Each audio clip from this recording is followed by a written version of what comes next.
Apun sa hungkot na pagkaya kon mo Nung sila ngayon nahi pagkaya mahi Wala kitin lobi ven sa atinga Sim nila kibong sa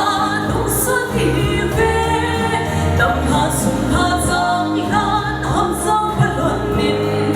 So ting bangin magin pagkaya tingin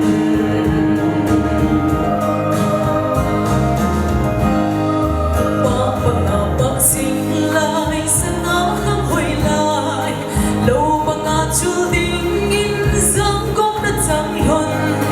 Ting lo bang don kaen khang thung chan nahi Christian sung kong ta chu in sep do panin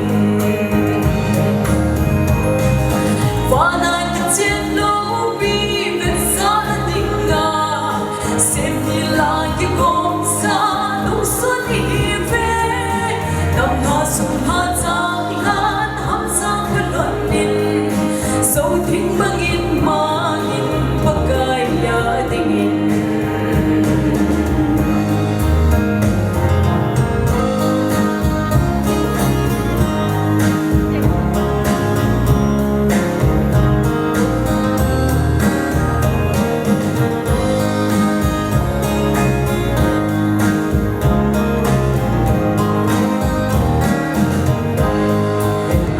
Sang song sang za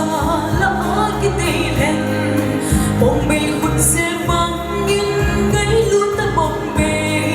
za ne la bin ham phan malang ki pana na dam kum ko lon so hen ding den sing